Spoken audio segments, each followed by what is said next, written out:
Bienvenue dans Kaizen Talk, je suis Sabrina, fondatrice de la philosophie Kaizen Home. Ici, je t'accueille comme dans une safe place, un espace de transmission où je te partage des réflexions, des prises de conscience et des clés pour t'aider à te reconnecter à ton énergie et créer un quotidien plus harmonieux. Hello les filles, j'espère que vous allez bien. Bienvenue dans ce nouvel épisode du mois de mai. J'ai un peu de retard, je vous l'avoue. J'étais pas mal occupée ces derniers temps, mais je suis vraiment ravie. Je suis ravie de vous retrouver aujourd'hui et on va parler d'équilibre. Alors l'équilibre, je sais que c'est un mot euh, qui va vous parler en fait, cette notion d'équilibre. Pourquoi? Parce qu'en fait, on passe notre vie à le chercher, cet équilibre. On veut absolument trouver un équilibre. Je sais que ça vous parle, ce truc de se dire je veux trouver l'équilibre en fait. Ma vie n'est pas équilibrée, j'ai besoin de trouver l'équilibre entre le travail et la vie perso, entre être une bonne mère, une bonne compagne, une femme épanouie, entre le repos, la productivité. Mais en vrai, ce que j'ai vraiment envie de vous partager aujourd'hui, c'est que l'équilibre, il ne se trouve pas. Donc arrêtez de le chercher en fait. Parce que l'équilibre, il se crée. Et c'est surtout quelque chose de personnel. Je pense en fait qu'on fait souvent l'erreur, et encore plus aujourd'hui avec les réseaux sociaux, etc., de regarder la vie des autres.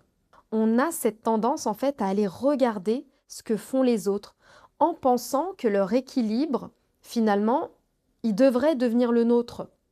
Alors qu'en réalité, l'équilibre, il dépend entièrement de nos besoins profonds. Et tant qu'on ne sait pas ce qui nous fait réellement du bien, en fait, on continue à chercher quelque chose d'extérieur, quelque chose qui est complètement à l'extérieur de nous. Alors qu'au fond, la vraie question, c'est déjà dans un premier temps, quels sont mes besoins? Qu'est-ce qui me met en joie? Qu'est-ce qui m'apaise? Qu'est-ce qui me nourrit profondément? Et je crois que c'est là que commence le vrai travail sur soi. Parce que l'équilibre, il faut savoir aussi qu'il évolue. Il n'est pas le même tout le temps en fait. Il y a quelques années, vous auriez peut-être eu besoin de ça, alors qu'aujourd'hui, vous avez besoin de ça. C'est pour ça que c'est important finalement de faire ce travail intérieur, de se faire en fait ces questions-réponses. L'équilibre en fait, il est vraiment en lien avec le fait d'apprendre à mieux se connaître. C'est vraiment en lien avec la connaissance de soi parce qu'à partir du moment où tu comprends ce qui est bon pour toi, tu es déjà sur le bon chemin. Et ça rejoint énormément quelque chose que j'ai entendu récemment dans une conversation, dans un podcast entre Jay Shetty et Big Sean, que je vous conseille d'aller écouter. Je vous le mettrai peut-être dans la légende. Il parlait en fait du fait que tout le monde traverse des épreuves. Et ça, c'est vrai, on traverse tous des épreuves. Certaines, elles sont visibles, clairement, comme la maladie, etc. Et d'autres, elles sont complètement invisibles. Et c'est vrai, quand on y pense, il y a peut-être des personnes autour de nous, autour de vous, qui vivent des choses très difficiles en ce moment même, sans que personne ne le sache. Et justement, dans ces périodes-là, moi, je pense qu'il est important, il est essentiel de continuer à travailler sur soi, même si c'est effectivement beaucoup plus dur. Mais quand je dis travailler sur soi, c'est pas dans une logique de perfection, mais plutôt dans une logique, dans un goal, dans un objectif de reconstruction intérieure. Créer une vie riche intérieurement, une vie finalement qui nous nourrit vraiment. Parce qu'à partir du moment où l'on remet son attention sur ce qui nous fait du bien, sur ce qui nous élève énergétiquement, sur ce qui nous reconnecte à nous-mêmes, on s'éloigne petit à petit de l'anxiété et des choses finalement qu'on ne peut pas contrôler. Et moi, je pense sincèrement, après toutes ces années de travail sur soi, et je continue encore à travailler sur moi, que l'équilibre, c'est exactement ça. L'équilibre, c'est vraiment quelque chose qui évolue avec nous au quotidien. Par exemple, une famille qui traverse euh, une séparation ou un divorce, forcément l'équilibre, il change. Forcément que tout est chamboulé. Et dans ces moments-là, il va falloir recréer un nouvel équilibre, réinventer finalement une manière de vivre, réapprendre à écouter ses besoins, parce que là c'est pareil, ce sont de nouveaux besoins qui vont émerger, parce qu'on recrée constamment notre équilibre au fil de la vie, au fil finalement de nos épreuves, parce qu'on recrée constamment notre équilibre au fil de la vie. L'équilibre, il se crée en fonction de ce qu'on vit, en fonction de nos épreuves, en fonction des personnes qui vont entrer dans notre vie. Et je trouve que c'est important de le dire aujourd'hui parce qu'il y a énormément de femmes qui culpabilisent aujourd'hui sur le fait de ne pas trouver son équilibre. Et on pense parfois qu'il existe une manière parfaite de vivre, alors qu'en réalité, ce qui est aligné pour une personne ne le sera pas forcément pour une autre. Moi, par exemple, j'ai compris qu'avec le temps, mon équilibre, en fait, il passait par des choses très très simples, comme pouvoir préparer un repas, partager des moments avec ma famille, discuter avec mon mari, avoir des longues discussions, mais vous savez, ces discussions profondes, ou alors avec mes filles. Mon équilibre, ça va être aussi vraiment d'avoir des moments de calme et de ne pas être constamment dans le faire. Mais pourquoi aujourd'hui je le sais tout ça? Mais parce que j'ai appris à observer ce qui me faisait réellement du bien. Et je pense qu'à partir du moment où l'on fait ce travail-là naturellement, la vie, elle va commencer à se réaligner. Parce que quand on devient plus conscient, on arrête de vivre uniquement en pilote automatique et on commence à construire une vie beaucoup plus alignée avec qui l'on est profondément. Et en enregistrant, en préparant plutôt ce podcast, ça m'a aussi beaucoup fait réfléchir à cette notion, vous savez, d'énergie yin et d'énergie yang. Le yin et le yang, ce sont deux énergies opposées, mais complémentaires. On a tous cette énergie en nous. Alors c'est juste qu'aujourd'hui, le yin, il est endormi. C'est-à-dire qu'on est beaucoup dans un excès de yang, parce que finalement la société valorise énormément le yang. Mais je tiens aussi à vous dire que les hommes et les femmes ont une énergie yin et yang. C'est-à-dire qu'il y a des hommes aussi tous les hommes ont une énergie yin et yang et toutes les femmes ont cette énergie yin et yang. C'est juste que certaines personnes, il va y avoir pour certaines personnes justement un excès de yang et parfois même un excès de yin, hein. Je le rappelle, le yin, c'est vraiment cette énergie du repos, du calme, de l'écoute, de l'intuition. On est vraiment là en lien avec l'être. Le yang, lui, c'est vraiment cette énergie d'action, de mouvement, d'élan. Là, on va être vraiment dans cette énergie de faire. Et comme je vous disais, aujourd'hui, notre société, elle valorise énormément le yang, donc le faire plus, produire plus, aller plus vite, alors qu'au fond, on a besoin de ralentir, on a besoin de respirer en conscience, de ressentir. Et je pense qu'une partie de l'équilibre, elle se trouve justement là, dans notre capacité à alterner au quotidien entre ces deux énergies, à comprendre aussi qu'on n'est pas censé être productive en permanence. Et ça me fait penser aussi à quelque chose dont il parlait justement dans le podcast, c'est la manière dont on formule nos désirs, nos intentions. Souvent, on va dire « je veux absolument ça, je veux que ça arrive ». Mais il faut savoir qu'utiliser le mot « vouloir » nous place déjà dans une énergie de manque. Comme si l'on rappelait constamment à notre cerveau et à notre corps que cette chose-là n'est pas encore là. Alors qu'au contraire, quand on pose plutôt une intention plus ouverte, quand on dit finalement « je suis ouverte à toutes les possibilités, je suis prête à accueillir ce qui est aligné pour moi, à ce qui est bon pour moi », on n'est pas du tout dans la même énergie là. L'énergie, elle change complètement. Et honnêtement, dans les périodes difficiles, c'est quelque chose qui m'a énormément aidée. Mais je pense qu'il y a aussi une pratique encore plus importante que j'ai envie justement de parler aujourd'hui, c'est la gratitude. La gratitude, c'est pas seulement écrire 3 phrases dans un carnet le soir, hein. La gratitude, c'est vraiment une manière de vivre. C'est vraiment une manière de regarder la vie. Et je me rends compte qu'au fil des années, j'ai réussi. C'est quelque chose maintenant qui est devenu très naturel chez moi, mais parce que j'y travaille. Ça fait 10 ans en fait que je me fais ces questions-réponses intérieurement, ce dialogue, qu'est-ce qui est bon pour moi, qu'est-ce qui me ferait du bien, etc. Et l'autre jour, par exemple, j'étais en train de poncer des meubles. En ce moment, je suis vraiment à fond dans tout ce qui est en lien avec le jardin, avec le bien-être à la maison. Enfin, vraiment, je reviens vraiment à mes essentiels. Et bref, j'étais en train de poncer. Et pendant que je ponçais, je me suis arrêtée 2 secondes et je me suis dit, mais merci, merci mon Dieu de me donner la possibilité de faire ça. Parce que pour poncer, j'ai besoin de quoi? J'ai besoin de mes mains, j'ai besoin de mes bras, j'ai besoin de ma force. Et parfois, je trouve qu'on oublie complètement de remercier pour des choses aussi simples que ça. Pareil, l'autre jour, on était partis faire du shopping tous ensemble. Et pendant que mon mari, il essayait des vêtements, mes filles, elles jouaient ensemble dans une cabine, en fait, juste en face. Et à ce moment-là, bon, je les regardais toutes les 2 rire ensemble et j'avais aussi le regard sur mon mari, qui voulait me montrer quelque chose.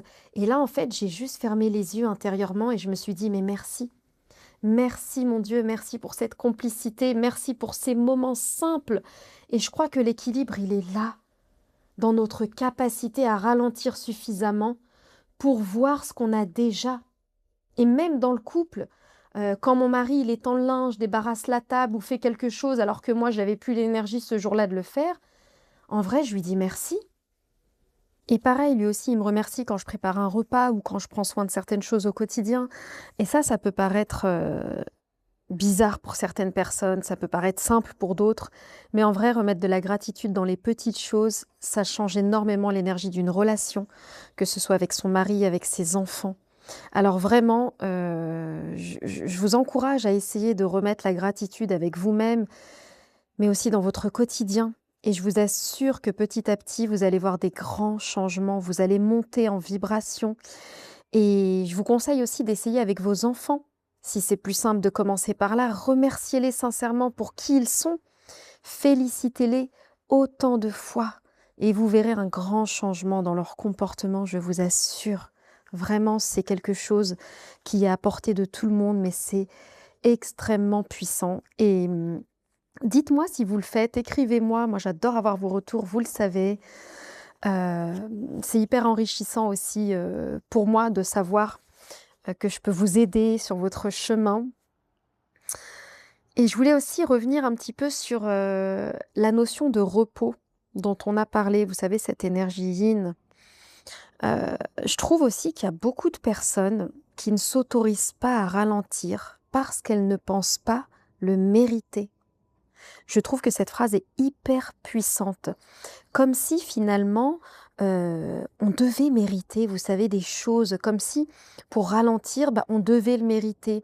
Comme si la joie, le plaisir ou le fait de ne rien faire était réservé à certains moments précis de la vie et qu'on ne pouvait pas finalement se l'octroyer au quotidien. Alors qu'en réalité, pour prendre soin de soi, on est obligé de ralentir. Et je crois qu'à partir du moment où on ralentit, c'est là qu'on devient beaucoup plus conscient. On commence à sortir un petit peu de cette espèce de matrice dans laquelle la société nous met. Parce que finalement, on nous apprend quand même énormément à être dans cette énergie de yang, dans cette énergie finalement de production, d'être toujours plus forte, de faire, comme si notre valeur elle dépendait uniquement finalement de ce qu'on fait. Et je pense que ce qui épuise beaucoup de femmes aujourd'hui, c'est ça en fait. Beaucoup de femmes sont épuisées à cause de ça, parce qu'on nous a appris à être tout le temps dans l'action, dans la productivité, dans le fait de prouver des choses, alors qu'au fond, en fait, réussir sa vie, c'est pas forcément se tuer au travail, hein. Et ça, je trouve qu'on le dit pas assez. Réussir sa vie, c'est pas seulement se tuer à la tâche, avoir de l'argent ou cocher des cases. Clairement, pour moi, réussir sa vie, c'est être heureuse au quotidien. C'est vraiment cette notion du quotidien. C'est pas je suis juste heureuse parce que je suis partie 2 semaines en vacances et toute l'année j'ai galéré. Non, réussir sa vie, c'est réussir à être heureuse au quotidien. Qu'est-ce qui est important dans la vie? C'est le quotidien en fait. Le quotidien, c'est le moment présent, c'est ce que vous vivez en fait. C'est pas se tuer à la tâche pour se dire je pars 3 semaines cet été en vacances, là il faut que je carbure, comme ça cet été je souffle. Mais qui te dit que tu vas arriver jusqu'à cet été en fait? On n'est pas sûr. On n'est pas sûr d'y arriver jusqu'à cet été. Donc pour moi, vraiment, réussir sa vie, c'est aimer sa vie au quotidien. C'est pour ça que je parle beaucoup de quotidien avec Kaizen Home. C'est vraiment ressentir de la paix intérieure au quotidien. Tu peux avoir eu une journée de dingue où tu as travaillé comme une folle, mais le plus important, c'est juste dans ta soirée, du coup, essayer de retrouver un petit moment de reconnexion intérieure. Et c'est cette reconnexion intérieure qui va te permettre de ressentir la paix, de ressentir cette petite joie. Parce que déjà, tu auras pris le temps, en fait, de le faire malgré ta journée chaotique. Et je trouve qu'on a complètement oublié cette notion de joie. Et il y a une phrase que Big Sean, il disait justement dans le podcast que j'ai adoré. Il disait « Soyez disciplinés avec les choses qui vous apportent de la joie. » Mais tellement, je trouve ça tellement juste. Mais oui, pourquoi en fait on se discipline pas avec la joie en fait? Pourquoi on ne fait pas en sorte justement de mettre notre énergie là? Pourquoi en fait? C'est vrai que quand on y pense vraiment, quand on se pose, donc quand on ralentit, c'est quand on ralentit qu'on peut se poser justement ce genre de réflexion et ce genre de questions. Mais là, on se dit, mais en vrai, c'est fou quand même. Parce que l'équilibre, c'est beaucoup justement en lien aussi avec le fait de s'amuser. Et justement, se dire en fait que s'amuser, c'est sérieux. Oui, parce que s'amuser, c'est en lien avec la joie. Et que c'est du sérieux en fait. Que ressentir de la joie dans sa vie, dans son quotidien, c'est hyper important. Et que vivre, c'est pas seulement cocher des cases ou survivre jusqu'au week-end. Mais mon Dieu, mais je trouve ça tellement horrible. Et souvent, justement, on va culpabiliser en fait de ralentir, on va culpabiliser aussi de se reposer parce qu'on va avoir plein de choses à faire. On culpabilise même parfois de prendre du plaisir pour soi. Moi, je sais que quand j'étais en séance, je disais beaucoup aux femmes, mais est-ce que vous prenez du temps pour vous? Mais est-ce que ça vous arrive de prendre un bain avec de la mousse, des bougies? Ben non, en fait, la plupart des femmes ne s'autorisaient même pas. Ah non, en fait, j'ai jamais pensé. Ben oui, en fait, tu n'y as jamais pensé parce que tu ne te l'autorises même pas, en fait. Et comme si finalement, être dans une énergie plus douce, plus vulnérable, plus calme, c'était pas compatible avec la réussite. Alors qu'en vrai, je vous le dis, être dans son yin, c'est hyper puissant. Quand tu arrives à être dans ton yin, c'est magique. Parce que déjà, tu te reconnectes à ton intuition. Et se reconnecter à son intuition, ça veut dire quoi? En fait, ça veut dire que tu es guidé en permanence vers les bons choix. Ça veut dire que tu reçois les bons messages. Donc tu imagines quand même être guidé au quotidien. Mais en vrai, c'est ce qu'on veut tous en fait. C'est ce qu'on veut tous pour sa vie. Et être dans cette énergie, ça ne veut pas dire ne rien faire, au contraire. Ça veut juste dire qu'on arrête d'être constamment dans le faire et qu'on se remet en priorité, qu'on prend enfin soin de soi. Et ça, on le sait bien, aujourd'hui, la société, elle ne le valorise pas beaucoup, voire pas du tout.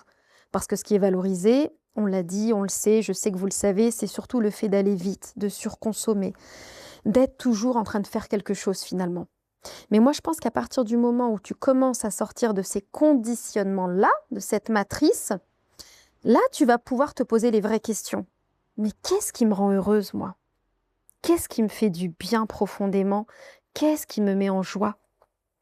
Et ça paraît tout bête, mais énormément de personnes aujourd'hui ne savent même plus répondre à cette question. Ben oui, en fait, parce qu'on est tellement stimulé en permanence, on consomme énormément de contenu, énormément d'informations, énormément de bruit, et du coup, en fait, on est complètement déconnecté de nous-mêmes, en fait. On est complètement déconnecté de sa source. Alors qu'au fond, l'équilibre, il commence peut-être juste là, en fait, dans le fait de ralentir, mais ralentir suffisamment pour réentendre ses propres besoins. Et ça, même les neurosciences le disent, plus on va nourrir le stress, la peur, l'urgence, la colère, plus notre cerveau et notre système nerveux vont rester dans cet état d'alerte permanent. Ça devient presque finalement notre mode de fonctionnement normal pour la plupart des gens. Et du coup, ils vont cultiver ces énergies malgré eux dans leur quotidien en fait. Et ça va devenir une sorte de spirale, en fait, un cercle vicieux. Alors qu'à l'inverse, quand on nourrit plus de calme, plus de présence, plus de gratitude, plus de joie, là, le cerveau, il commence à créer d'autres connexions. Et on va commencer petit à petit à se sentir en sécurité autrement. Parce que la plupart des personnes qui sont à fond dans leur yang, qui sont tout le temps en surproductivité, mais elles le sont pourquoi? Parce qu'en fait, c'est ce qui les maintient en sécurité. Parce que ces personnes-là, elles sont incapables de vivre 5 minutes dans le silence, en fait. Pour elles, leur sécurité intérieure égale productivité, égale bruit, égale chaos. Parce que c'est comme ça que leur cerveau a appris finalement. Et je crois que c'est aussi pour ça qu'aujourd'hui, remettre de la joie au premier plan, c'est devenu essentiel. Et quand je vous parle de la joie, c'est la vraie joie, hein. Mais une joie simple. Ça peut être un repas qu'on partage avec des amis. Déjà, je trouve aussi que d'aller se reconnecter avec des vraies personnes, ça fait du bien, en fait, et d'arrêter d'être constamment sur son téléphone, de scroller, etc. Mais juste avoir des discussions profondes avec des gens, avoir un fou rire. Mais mon Dieu, quand on a un fou rire, on se sent tellement bien après, de ressentir le soleil sur sa peau. Juste avoir ce moment, en fait, où t'es juste toi, en fait, où t'as pas ton masque, t'as pas tes masques, parce que je trouve que dans la société, on a différents masques, en fait, mais juste essayer de poser tous ces masques-là, les uns à côté des autres, pour essayer de se retrouver soi. Et moi, je pense que l'équilibre, c'est ça. C'est vraiment juste retrouver une vie dans laquelle tu vas remettre de la conscience sur ce qui te fait du bien profondément, où tu arrêtes de vivre uniquement pour répondre à ce que la société attend de toi. L'équilibre, c'est ça, en fait. Donc, si je dois terminer sur ça, c'est vraiment de se dire en fait que l'équilibre, il se cherche pas. Et ça sert à rien d'aller se comparer en fait avec des personnes en fait, parce que on a tous une vie différente. Tous. On a chacun un quotidien différent. Ce qui est bon pour moi, ça va pas forcément être bon pour vous. Moi, je vous le disais, un truc qui me fait un bien fou et qui fait partie de mon équilibre, oui, c'est d'aller chercher mes filles à l'école à 16h30. Et je vous avoue que quand je peux pas le faire, je suis pas au top. Mais vu que je le fais quasiment tout le temps et que ça reste vraiment de l'ordre de l'exceptionnel quand je peux pas aller les chercher, c'est OK en vrai. C'est OK. Parce que l'équilibre aussi, c'est pas quelque chose de figé. N'oubliez pas aussi que l'équilibre, c'est censé être fluide. En fait, l'équilibre, c'est quelque chose qui s'adapte vraiment à vous, mais au quotidien, en fait. Il faut pas rester figé sur des idées bien précises, etc. C'est quelque chose de fluide, c'est quelque chose d'harmonieux, l'équilibre. Et c'est OK, en fait, de pas tous les jours être dans son équilibre si on sait que c'est de l'ordre de l'exceptionnel. Parce qu'on sait que demain sera une autre journée et que demain, on va peut-être pouvoir faire ce qui nous fait du bien. C'est ça aussi qui est important vraiment de retenir dans cette notion d'équilibre et d'arrêter de le chercher, mais juste commencer à le créer. Donc se reconnecter à soi, prenez une feuille, un stylo et commencez à écrire en fait ce qui vous fait du bien. Et il y a aussi ce truc d'arrêter aussi de culpabiliser si on n'a pas réussi. En vrai, si vous n'avez pas réussi, j'ai envie de vous dire tant mieux. Ça veut dire que vous allez pouvoir recommencer, réessayer. La vie, c'est que des apprentissages en fait. C'est que ça. On apprend en faisant certaines choses et en se trompant justement. Donc en fait, c'est important de ne pas culpabiliser et juste en fait de se dire c'est OK, aujourd'hui j'ai pas réussi, peut-être que demain je vais y arriver en fait. Ou en tout cas, je vais faire en sorte déjà de le faire. Donc l'équilibre, c'est quelque chose de très doux. L'équilibre, c'est vraiment en lien avec le yin. En fait, on a besoin de se reconnecter à son yin pour retrouver son propre équilibre. Et n'oubliez pas que l'équilibre, il évolue. Là, vous avez peut-être besoin de certaines choses aujourd'hui dans votre vie. Peut-être que dans quelques mois, vous en aurez plus besoin et vous aurez peut-être besoin d'autres choses et c'est OK. Et c'est ça qui est important. Ça, en fait, ça veut dire que vous êtes à l'écoute de vous-même, en fait. Ça veut dire que vous avez compris déjà que tout est énergie, que tout est en mouvement et que tout évolue dans la vie. Mais que le plus important, c'est d'être à l'écoute de ses propres besoins au quotidien. C'est pour ça que c'est important de se poser la question tous les jours, mais comment ça va aujourd'hui? Et si ça va pas, de commencer à poser des intentions et les intentions, elles commencent dès le réveil. D'ailleurs, l'équilibre commence dès le réveil. Juste déjà, avant de sortir de son lit, avant même qu'on ait ouvert les yeux, juste dire merci, merci d'avoir pu passer cette nuit-là, merci de pouvoir me réveiller, merci de me donner la chance de pouvoir vivre une autre journée. L'équilibre, il commence là, dans la gratitude, dès le réveil. Et petit à petit aussi, n'oubliez pas que la gratitude, ça se cultive. Et elle fait partie du quotidien, la gratitude. On peut dire merci tout au long de la journée. Je crois que je dis merci au moins 20 fois par jour. Aujourd'hui, c'est devenu tellement un automatisme. Mais c'est ça qui m'a sauvée. C'est vraiment ça, en fait, se reconnecter à ces petites choses-là essentielles. Donc voilà, écoutez, j'espère que ça vous aura plu. N'hésitez pas à partager peut-être à des femmes de votre entourage qui auraient besoin peut-être d'entendre certains mots. N'oubliez pas que certains mots ont un pouvoir guérisseur. Parfois, en écoutant un podcast, on va retenir qu'une seule phrase, on va retenir qu'un seul mot. Et c'est OK. Ça veut dire que c'est le mot, c'est la prise de conscience dont vous aviez besoin à ce moment même. Et vous verrez que si vous réécoutez le même épisode, peut-être dans 1 mois, peut-être dans 2 mois, il va résonner autrement. Donc voilà, j'espère que ça vous aura plu, j'espère que ça va vous aider dans votre cheminement. En tout cas, moi, j'ai pris beaucoup de plaisir, comme d'habitude, à vous partager tout ça, vous partager mes tips, vous partager des petits bouts de ma vie, de ce qui me fait du bien au quotidien, parce que tout ce que je vous partage, ce sont des choses que je vis, que j'ai vécues. Et, et voilà, tout est sincère, tout est authentique, tout part du cœur. Donc voilà, j'espère que ça va vous aider dans votre quotidien. Et merci d'être là. N'oubliez pas de mettre un petit like, de commenter, de vous abonner, parce que je sais que parfois vous écoutez chaque mois, mais vous oubliez de vous abonner. Et ça, c'est quand même important aussi pour moi. Et ça me permet vraiment de me dire que je ne parle pas toute seule en fait, et que j'ai vraiment des femmes derrière qui m'écoutent et des femmes à qui je peux faire du bien. Donc voilà, je vous souhaite une merveilleuse journée et je vous dis à bientôt.